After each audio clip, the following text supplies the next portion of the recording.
자, 이번 매입세액부터 또 보도록 합시다. 자, 매출은 제가 과세다, 영세다로 둘로 나눈다라고 했죠. 그런데 매입은 과세다, 면세다가 아니고 세금 계산서다, 세금 계산서 아닌데 매입세액 공제해 준다. 이렇게 둘로 나눠요. 세금 계산서와 세금 계산서 아닌데 매입세액 공제해 준다. 이렇게 둘로 나눈다고 보시면 돼요. 그렇기 때문에 여기 세금 계산서 수치분에는 일반 10% 과세든 영세율이든 공제 안 되는 우리 54 불공으로 하는 세금 계산서 받은 불공제분이든 수입이든 전부 다 여기에 들어오게 될 거예요. 세금 계산서도 아니다로만 이제 매입은 둘로 나눈다라고 보시면 돼요. 그럼 세금 계산서 우리가 받는 과세 유형들이 51번 매입과세, 52번 매입 영세, 54번 불공, 55번 수입, 이 유형들이 오죠. 그럼 지금 매출에서는 과세 영세를 나눠뒀기 때문에 쓰면은 오른쪽에 세기 10%가 나오게 되는데, 여기는 10%든 0%든 다 같이 쓰기 때문에 여러분이 알아서 직접 여기 세액을 써줘야 돼요. 매입들은. 그럼 이 매입액 중에서 일반 매입이다 아니면 고정자산 매입이다, 이건 매매출 전표할 때는 그 컴퓨터가 붕괴를 하면 고정자산이라는 걸 인지를 하기 때문에 자동으로 올라오는데, 그런데 그 직접 작성할 때는 여러분이 알아서 판단해서 해야 되겠죠. 근데 고정자산 어려운 거 아니죠. 그냥 이렇게 생각하시면 돼요. 유형자산, 무형자산. 근데 이 중에서 토지하고 건설 중인 자산 빼면 전부 다 11번에 온다라고 생각하시면 돼요. 그럼 여기에 세금 계산서 받는 건데, 세금 계산서를 받은 것 중에 매입세 공제를 받으면 안 되는 거는 여기 16번에서 여기로 들어올 거예요. 그래서 54번은 일단 세금 계산서 받은 경우에만 54 불공을 했었죠. 그래서 여기에 먼저 집어넣고 그리고 나서 넣었다가 빼려고 50번에 들어오는 거예요. 그래서 우리 지금 15번이 여기 위에 있는 합계인데 16번이 빼는 거죠. 여기 15에서 16을 뺀다라고 돼 있잖아요. 그러면 지금 위에 있는 것 중에 공제 받으면 안 되는 거를 16번에 쓴다는 이야기예요. 그래서 우리 세금 계산서 받았는데 불공제 사유면 불공은 2번 입력해야 된다라고 기억을 해두세요. 여기 하고 여기든 2000cc 승용차 샀어요. 여기에 쓰고 그리고 여기에 쓰고, 접대했어요. 여기에 쓰고 그리고 여기에 쓰고, 이렇게 2번 써줘야 된다는 이야기예요. 자, 그리고 자 14번은 세금 계산서 아닌데 매입세 공제해주는, 얘는 우리 우측에 그 밖에 공제 매입세 여기로 얘가 들어가게 돼요. 그래서 여기에서 작성을 해서 합계가 여기에 들어오게 되는 거예요. 그럼 세금 계산서 아닌데 매입세 공제해 주는 것만 들어오는 거예요. 세금 계산서 아닌데 매입세 공제해 주는 것만. 세금 계산서는 매입세 공제 안 되는 것도 받으면 다 써야 되니까 따로 칸이 있는 거고, 세금 계산서 아닌 거는 매입세 공제 안 되면 그냥 여기 안 들어오는 거예요. 그래서 자, 여기 신용카드 매출 수령금액 합계표는 신용카드나 현금 영수증 전부 다예요. 그럼 여기에서 우리 오늘 시작할 때 제가 이야기했던 신용카드 매출표 수령명세서에 입력 안 하는 거는 여기에 쓰는 게 아닌 거예요. 그럼 입력하는 것만 여기에 쓰게 될 거고, 의제매입세 공제에 대해서 나오면 그때도 미가공, 농수산축산, 임산품만 하는 거니까 음식물 쓰레기 처리비라든지 아니면 수도요금이라든지 이런 것들이 껴있는 경우가 있어요. 그럼 그런 거 빼고 금액을 매입액을 쓴 후에 공제율 곱한 세액을 여기다 쓸 거고, 재활용 폐자원 세액 공제도 여기에 우리 103분의 3 중고자동차는 110분의 10 그거 한 것들 여기에 사온 금액에 곱하기 공제율 한 값을 여기다 써주게 될 거예요. 자, 변제대손 세액에 대해서는 우리 시험에는 등장한 적은 없어요. 등장한 적은 없는데 직접 작성하는 건 만약에 대손 대손이 아니라 우리 매입세액을 공제 안 받도록 처리했는데 얘를 상환해야 되면 공제 받아야 될 때 써주면 돼요. 공제 받아야 될 때. 자, 그럼 자 우리 이번 정기신고 기간 지금 2기 확정을 제가 썼죠. 그러면 10월부터 12월에 일어난 매입세액들은 여기에다 쓰는데 그럼 예정신고 때 매입세액 매입분에 대해서 내가 누락한 것도 확정신고 때 공제를 해줘요. 확정신고 때 누락한 거는 다시 수정신고 안 하면 공제 안 해주는데 예정신고 때 누락한 거는 여기 12번 칸 있죠. 이거 가지고 여기에 다시 이거 똑같이 이렇게 써서 매입세액을 예정신고 누락분을 우측에다 써서 합계를 가지고 다시 공제를 해줄 거란 이야기예요. 얘는 그럼 매입에서는 세금 계산서가 예정 누락분은 고정자산이다 일반 매입이다가 구분이 안 되어 있어요. 지금 얘는 그리고 아래 그 밖의 공제 매입세액은 여기 아래쪽에 작성을 하면 얘 합이 39번으로 들어갈 거예요. 그럼 예정 신고 때 신용카드로 담아기에 신용카드 담아기를 신용카드로 결제한 매입세액 중에 공제되는 게 있는데 우리가 예정 신고 때 빠뜨렸다면 여기에 써서 공제를 받을 거라는 거예요. 그럼 여기에 있는 내용이 결국은 정기신고서에 앞면에 지금 들어오는 건데 내역이 여기다라고 보시면 돼요. 근데 지금 얘도 여기에서 입력하는 게 아니라 제가 이렇게 해서 안 써지죠 금액이. 그럼 여기에 써서 금액을 반영시키는 방식을 쓴다는 이야기예요. 자, 그럼 자 제가 얘는 안 썼구나. 얘는 57번이나 61번들이 올 건데 그럼 얘도 똑같이 우리 세금 계산서 받은 것들하고 그리고 여기에 57번 61번이 누락된 것들이 합쳐져 가지고 여기로 들어올 거예요.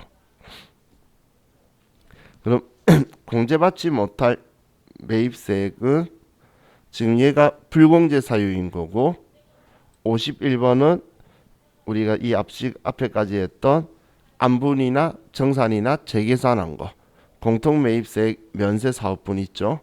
그럼 얘는 면세사업 비율만큼 불공제하는 부분이 여기에 들어온다라고 보시면 돼요. 자, 대손 처분받은 세액은 신경 쓰지 마시고 자, 그럼 지금 동그라미 가가 매출세액이고 동그라미 나가 공제되는 매입세액이에요. 그럼 가에서 나를 빼면 납부세액이 나오는 게 여기 납부 환급세액 플러스 나오면 납부할 세금이고 마이너스가 나오면 환급받을 세액이에요. 근데 우리는 납부 환급세액을 내는 게 아니고 우리는 차가감 납부세액 27번을 납부하게 되는데 그러면 세액공제나 이런 것들을 뺄 거예요. 그럼 18번이 세액공제하는 칸인데 18번이 커서가 안 들어가요. K11. 그래서 19번을 클릭하는 거예요. 자, 예를 들면 이렇게 되어 있는 상황에서 19번 클릭하면 우측에 18번이 보이죠? 그럼 이 18번에서 여러분들이 기억하셔야 되는 게 먼저 전자신고세액 공제예요. 자, 부가가치세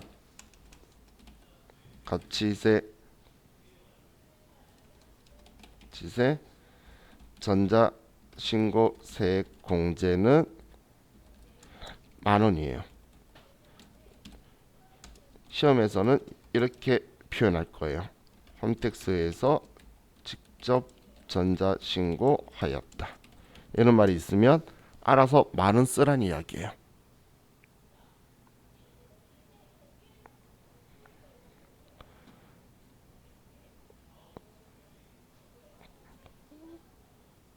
그럼 이 10,000원을 여기다가 그냥 이렇게 10,000원 써라 그 이야기예요. 홈택스에서 직접 전자신고하였다 이렇게 나오면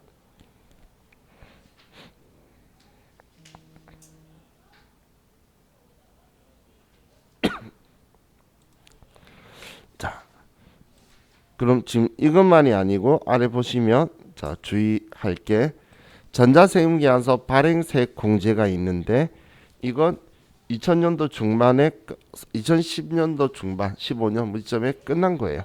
옛날에는 전자세금계산서 제도를 정착시키기 위해서 사업자들한테 전부 다 그 전자세금계산서 발행하면 한 건당 200원씩 연간 100만 원 한도로 공제를 해줬어요. 세금을 100만 원 빼줬는데 그런데 이제 전자세금계산서 발급 의무제로 바뀌면서 법인 사업자나 이런 경우에는 그럼 이 전자세금계산서 발급 의무자는 세액 공제를 해주는 게 아니라 반대로 전자세금계산서를 발행 안 하면 가산세가 나와요. 그렇기 때문에 세금계산서 발행세액 공제 만약에 금액 적혀 있는 문제 형태를 여러분들이 뭐 따로 공부하다 보시면 옛날 문제예요. 지금 현재는 법인 사업자는 이 대상이 아니에요. 자 그리고 여기 19번에 제대로 적혀 있는 예칸이 신용카드 매출준표 발행세액 공제죠. 신용카드 매출준표 발행세액 공제는 개인 사업자가 해당이에요. 직전 과세기간 매출액이 총 10억 이하인 개인 사업자가 1.3% 대상이라서 옆에 세액이 안 나와요. 아예 칸이 막혀 있죠. 여기는 원래 3번 칸에 합이 들어오는 칸인데 매매추전표를 쓰면 여기에 들어온 애의 공급 대가가 여기로 들어올 거예요. 그래도 세액이 안 나오기 때문에 신고서에서는 얘 안 써도 되고 써도 되는 거예요. 근데 시험 때 답 나올 때는 적혀 있어. 일반적으로는 3번 칸과 합이 적혀 있는데 근데 아무도 이의제기 신청 안 하면 그냥 아무 말 안 하고 여기 안 써도 맞다고 하는데 누가 이의제기 신청을 하면 확정 답안 나올 때에 여기 19번은 생략해도 정답이다라고 꼭 적어줘요. 그래서 이건 여러분들 자유예요. 자 그리고 이제 우리 21번 자 이 칸도 눈으로 익혀두세요. 자주 나오는데 예정신고는 납부만 하는 거지 환급 안 해준다라고 했죠. 우리 부가가치세 예정신고는 납부만 하는 거지 환급은 안 해줘요. 그렇기 때문에 예정신고 미환급세액이라는 칸이 있어요. 그래서 예정신고 때 환급 못 받는 거 있으면 지금 이번에 내야 되는 거에서 예정신고 때 환급 받을 거 빼고 내도록 계산해 가는 거예요. 예를 들어서 예정신고 때 50만 원 환급 받아야 되는 게 있었는데 못 받았으니까 쓰면 50만 원이 줄어들게 되죠. 이런 식으로 예정신고 미환급세액이 얼마 있다라고 말하면 여기에 써주시기만 하면 돼요. 이게 그럼 나머지는 지금 우리 시험 챕터에 대한 게 아니니까 25번까지는 필요 없고 자 26번 클릭하시면 이제 거꾸로 우리 회사가 세금계산서 발급을 똑바로 안 하거나 부가가치세 신고하면서 빠트리가 그냥 누락한 것들 있죠. 그러면 그거에 대해서 징벌 효과가 있어야지 당연히 사람들이 주의하고 안 빠뜨리겠죠. 그래서 징벌 효과로 우리는 가산세라는 걸 부과를 할 거예요. 그럼 얘가 더해져서 그래서 마지막 아래쪽 보시면 전부 다 빼는 거다가 마지막 카 적혀 있는 얘가 더한다라고 되어 있죠. 더하면 이제 차가감 더하거나 뺀 이제 실제로 납부해야 될 세금이 27번이다라고 보시면 돼요. 그럼 이게 우리 부가가치세 신고서를 작성하는 내용인데 자 그럼 이 가산세 명세 쪽을 조금 보도록 할게요.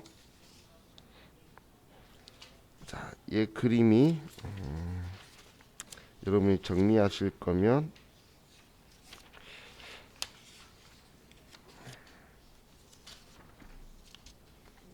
정리했으면 전에 누가 느낌이 없다 그러더라고.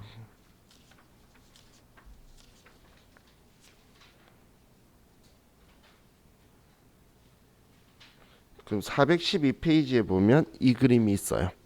412페이지에 보면 교재 이 그림이 있을 거예요. 그럼 책에 정리하시면서 보시는 분들은 뭐 이걸 참고로 쓰면서 뭐 보셔도 될 것 같아요.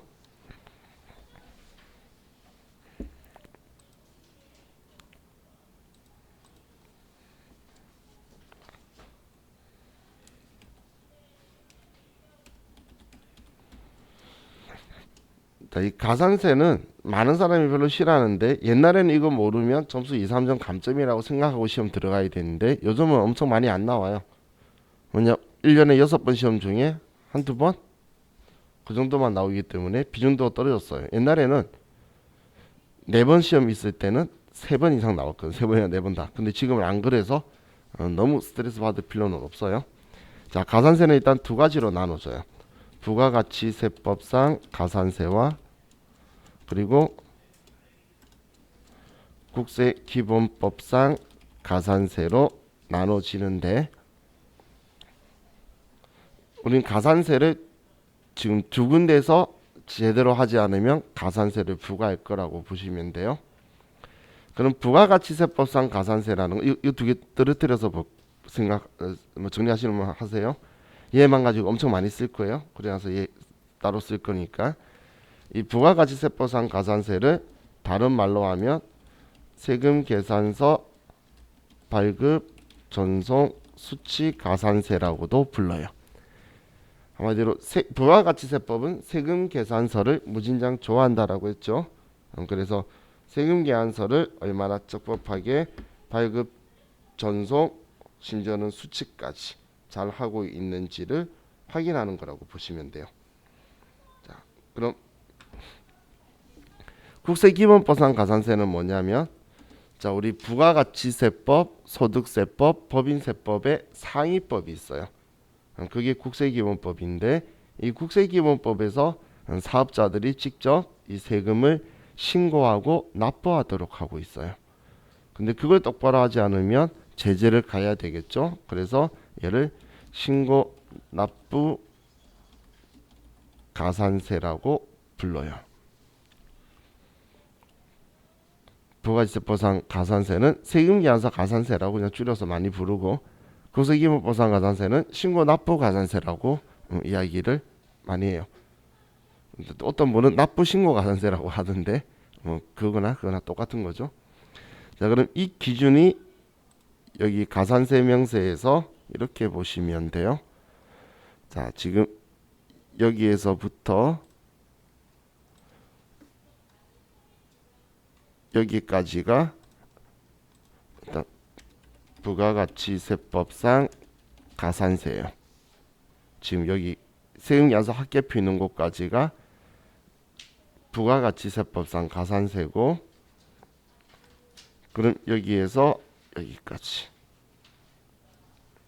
신고불성실에서 영세율 과세표준 신고불성실까지가 국세기본법상 가산세라고 보시면 돼요. 물론 아래 현금 매출이나 부동산 임대 공고가입명서에서 얘네들도 부가가치세법상 가산세인데 우리가 손댈 일 없어요.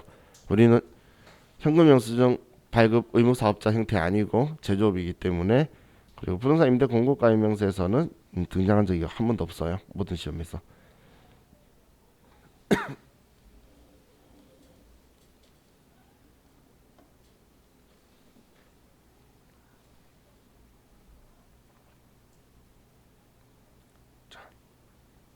그럼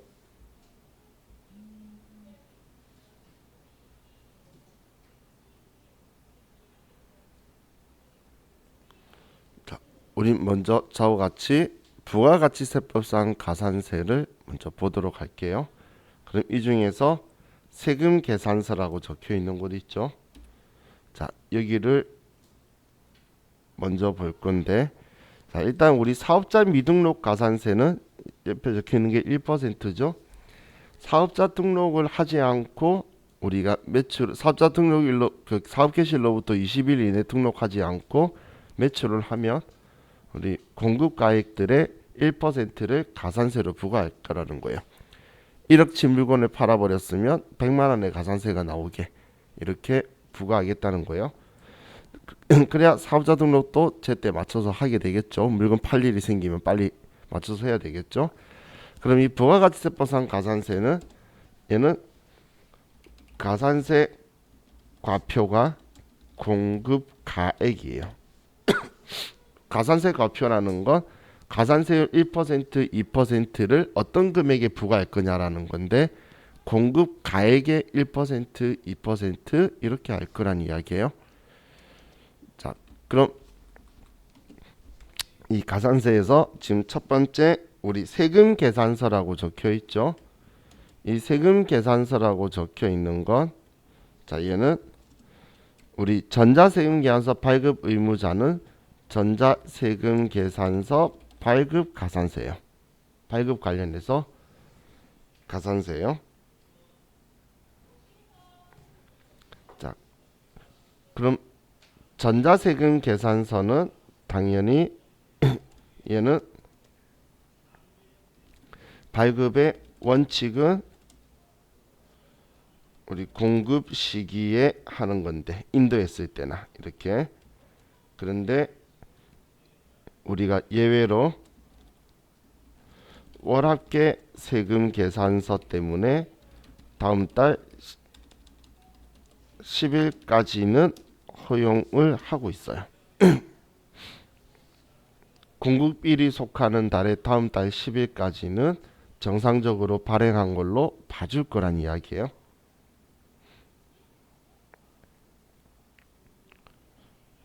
그러면 이제 우리 지연 발급, 미발급 적혀 있는 걸 기준을 먼저 보면, 자, 지금 적혀 있는 게 지연 발급, 지연 수치, 미발급이라고 적혀 있죠. 자, 그럼 지연 발급, 미발급을 먼저 볼 건데, 자, 지금 제가 가산세율 쓰고 있지만 가산세율은 여러분들 외울 필요가 없어요. 여러분들 알아야 될 거 제가 빨간색으로 이따 칠해 드릴 테니까. 지금 제가 이게 왜 외울 필요 없다고 말하냐면, 여기에 100만원 쓰면 오른쪽에 1% 나오잖아. 여기 100만원 쓰면 2% 나오잖아. 외우고 있을 필요 없죠. 그냥 그럼 여러분들은 이걸 생각해야 되는 거예요. 이 기준점을 아셔야 될 게, 지연 발급이라는 건 늦게 발급했다는 느낌 있죠. 미발급이라는 건 발급 안 했다는 거잖아요. 그럼 언제까지 늦게 했다라고 할 거냐, 언제부터 발급 안 한 거다라고 할 거냐, 그 날짜 기준을 잡는 거예요, 여러분들은. 그럼 자, 이 날짜 기준을 여러분 생각했을 때에, 자, 예를 들면 공급, 발급,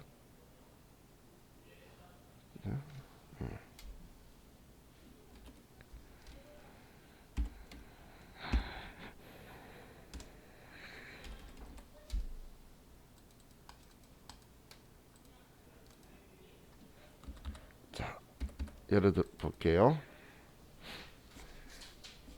자, 우리가 공급을 1월 2일 날 했어요. 그러면 발급 기한은 언제까지일까요? 발급 기한은, 그렇죠, 다음 달 10일까지 하면 정상이라는 거예요. 이렇게 하면 정상적으로 발행된 거예요. 그러면 이제 2월 11일부터는 늦었겠죠. 그럼 이제 지연 발급이 시작되는 거예요. 그럼 지연 발급은 2월 11일부터 이번 과세기간 확정 신고일까지 하면 돼요. 7월 25일까지. 그러면 7월 26일부터는 미발급이 된다고 보시면 돼요. 그렇죠, 하는 필요 없었네.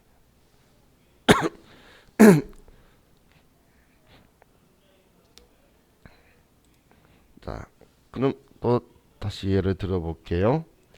자, 우리가 6월 30일 날 물건을 공급했어요. 그러면 언제까지 발급해야 되죠? 그렇죠, 늦어도 7월 10일 이전에 하면 정상적으로 잘한 거예요. 문제 없다는 거예요. 그러면 7월 11일부터 늦게 발급했다고 할 건데, 이때도 언제까지냐? 똑같이 1기에 발생한 거는, 공급 기간이 1기에 발생한 거는 1기 확정 신고할 때까지 가져오면 그래도 늦게 발급했다고 할 거라는 거예요. 하지만 1기 확정 신고 기간이 지나고 나서 발행을 하면 이때가 발급 안 했다라고 해서 미발급 가산세 2%가 부과되는 거예요.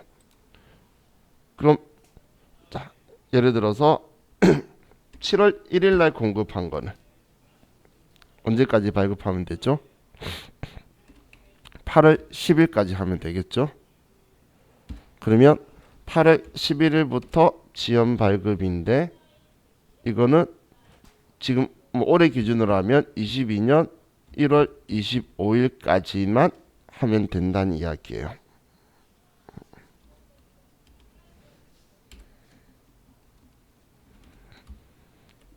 그럼 미발급은 22년 1월 26일부터가 미발급이 되겠죠. 그러니까 기준을 여러분은 그럼 이 날짜를 기준으로 지연 발급, 미발급이 일어나는구나.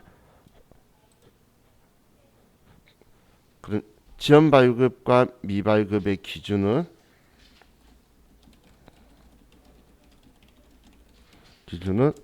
확정 신고 기간까지예요. 확정 신고 기간.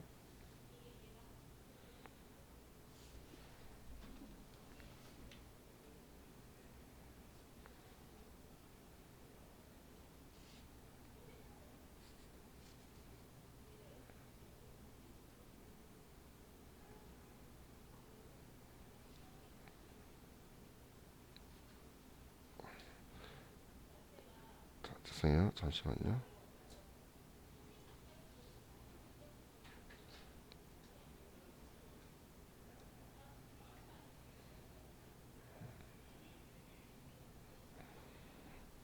자,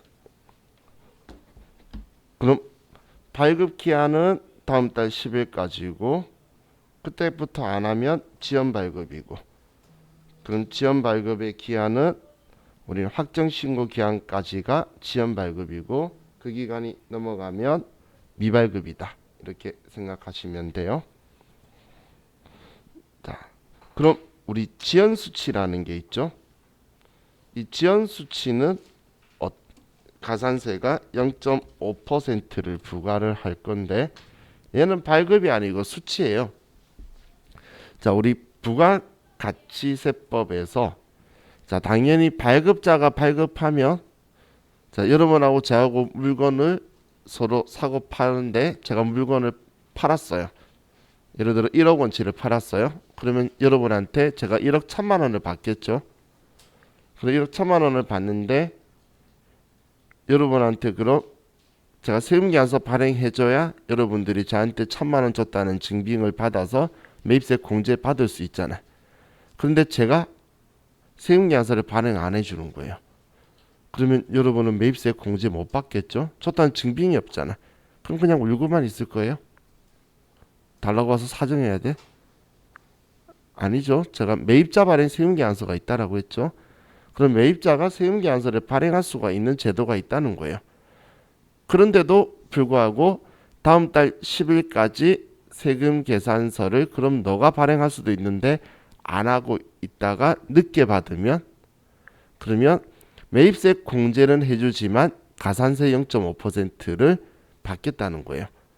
그래서 얘는 이렇게 그냥 바로 옆에다 쓸게요. 얘는 우리 공급 1 다음 달 10일까지 수취해야 되는데 근데 그 이후 수취 받으면 지연 수취 가산세 대상이 되는 거예요. 수취하는 자도 챙겨라 그 이야기예요. 받는 사람도 제가 발행 안 하면 너가 발행해. 안 그러면 처음에 우리 이 가산세들은 다 변천사들이 있어요. 제일 큰 변천사가 뭐냐면 처음에 세게 때려요. 가산세율을 높이 쳤다가 정신 차리고 자리 잡으면 가산세율을 내려줘요. 그런 식으로 자리를 잡은 거예요. 자, 그럼 이제 여기에서 여러분들이 또 기억하셔야 될 게 자, 우리 회사는 전자세금계산서 발급 의무 사업자죠. 그렇기 때문에 우리 회사가 종이세금계산서를 발급을 하는 경우 이쪽에다 쓸게요. 종이세금계산서를 발급을 하면 그러면 가산세 1%를 부과해요.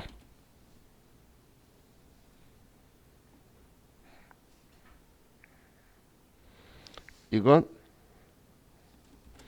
61번 그리고 61번이 아니구나. 62번 64번에 아무 곳이나 가능해요. 과거에는 미발급 가산세였기 때문에 지금 옛날 이야기 할게요. 옛날에는 종이세금계산서 발행하면 미발급 가산세라서 여기에 100만원이면 100만원이다. 근데 2%가 나오죠. 그래서 만원이다 라고 이렇게 바꿔주는 시절이 있었어요. 근데 제가 옛날에는 이라고 했죠. 더 옛날에는 2%였어요. 그래서 정신 차리니까 1% 내려줬고 그 다음 바꾼 게 뭐냐면 미발급 가산세가 아니고 그냥 가산세 1%만 부과하래. 그래서 여기에 써도 돼요. 둘 중 아무 곳이나 써도 된다는 걸 제가 62번, 64번이라고 했어요. 그래서 저는 일반적으로 여기다 써요. 여기다 쓰기 시작한 이유가 답이 계속 여기다 넣어요. 미발급에서 그 글자가 사라지고 가산세 1% 바뀌면서 다문제 지출이 여기로 계속 나오니까 여기에다가 할 거란 이야기예요. 1%만 나오면 돼요. 여기다 써서 1% 바꿔줘도 되고 여기에다 써서 1%도 되고 어디 하든 간에 둘 다 정답인 거예요. 전자세금계산서 세금계산서 가산세 1%만 나오면 되는 거예요. 얘는 자 그리고 참고가 아니고 어렵게 나온다면 나오는 건데 세무 2급에서는 우리가 판매 목적 타 사업장 반출 직매장 반출 있죠. 얘를 지금 만약에 세금계산서 미발급을 하면 이때는 부가가치세 신고서에는 당연히 세금계산서 발행 안 한 과세거래니까 4번에다가 쓸 거고 근데 이때 자 우리 기억 한번 해봅시다. 여러분들 기억나시는지 자 이 직매장 반출에 대해서 세금계산서 발행하는 거 이야기했던 거 기억나시죠? 그때 과세 표준을 원가를 쓴다 했나요? 시가를 쓴다 했나요?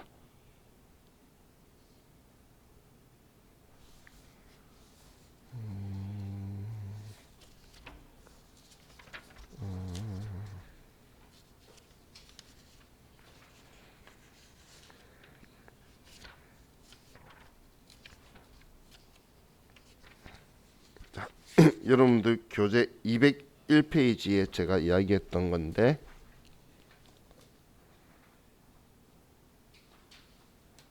201페이지에서 부가가세 간주공급 이야기할 때 그때 원래 간주공급은 특징이 매입세 공제 받았다 과세 표준은 시가다 그리고 증빙이 없다던데 이 직매장 반출만 매입세 공제 유무를 불문하고 그리고 과세 표준은 원가로 해서 우리는 세금 계산서를 꼭 발행해야 된다라고 이야기한 적 있었어요. 그죠? 그럼 지금 그 상황인 거예요. 그렇게 해야 되는데 세금 계산서를 발행 안 한 거예요. 이걸. 그렇게 하면 세금 계산서 발행 안 했는데 과세 거래로 볼 거니까 부가가치 신고서 4번 칸에 그때 과세 표준은 원가로 처리할 거고 그리고 세금 계산서 미발급 가산세 칸에다가 들어가게 될 거예요. 판매 목적 타 사업장 반출해서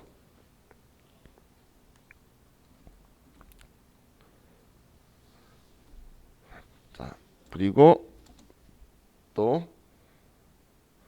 우리 과세 거래인데 그런데 사업자에게 무증빙일 때는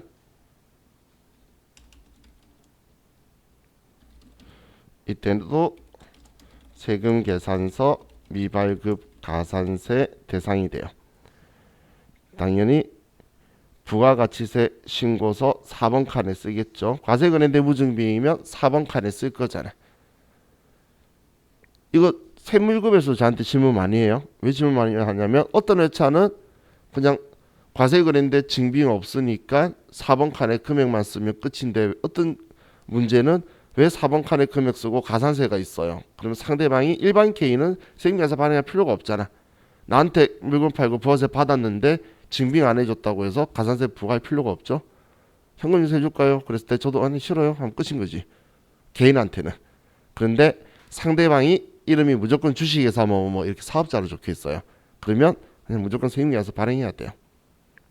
그래서 세금계산서 미발급 가산세 대상이 돼요. 같은 상황인데 거래 상대방이 틀린 거죠. 비사업자냐 사업자냐 그렇게 해서도 구분이 된다는 거예요. 자, 이게 우리 세금계산서라고 적혀 있는 곳에 대한 정보예요. 그럼 여기에서 여러분들이 기억을 하셔야 될 게, 자, 당연히 세금계산서 발급 시기는 다음 달 10일까지다. 참고로 작성일자는 말일자, 월합계 세금계산서는 참고로 월합계 세금계산서는 작성일자는 말일로 해서 다음 달 10일까지 하는 거고,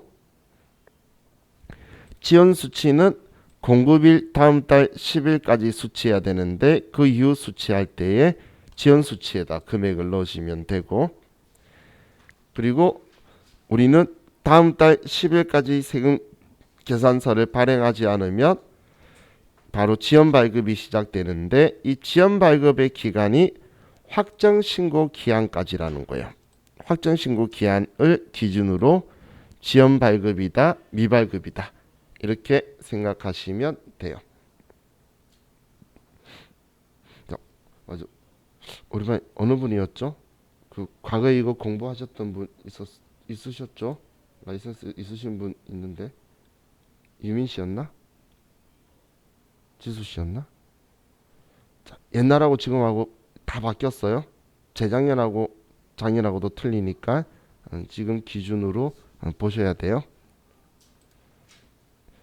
이 다음 시간에 전송은 더 바뀌었어요.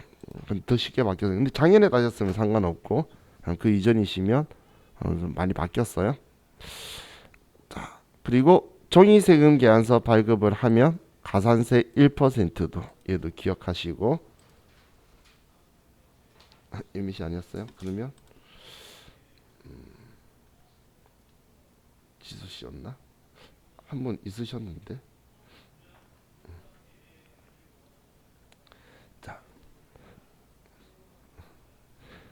그래서 자, 얘네들 자, 기억하시면 돼요. 얘는 세무위급에 나오면, 진짜 세무위급에 만약에 얘들이 나온다면 어렵게 나왔다고 다들 이야기하는 회차가 돼요. 제가 전에 이런 말 했었죠. 제가 수업할 때는 어렵게 나와도 다 맞췄으면 하는 바람에 다 알려주지만, 선생님마다 타입이 있어요. 그냥 이 정도까지만 알고 나머지는 보불복으로 가르치는 분도 있고, 저는 있는 거 웬만하면 다 알려줄 수준만큼 알려드리는데 잘 나오는 거 아니라고 말해요. 왜냐면 너무 포인트 가질까봐. 그래서 이걸 너무 포인트로는 잡지 마세요. 아시겠죠? 그런데 지금 제가 빨간색 한 거는 인지하고 계셔야 된다고 제가 표시한 거예요. 자, 이제 우리 좀 쉬었다가 이제 그 아래쪽 가산세들 보도록 할게요. 쉬었다 합시다.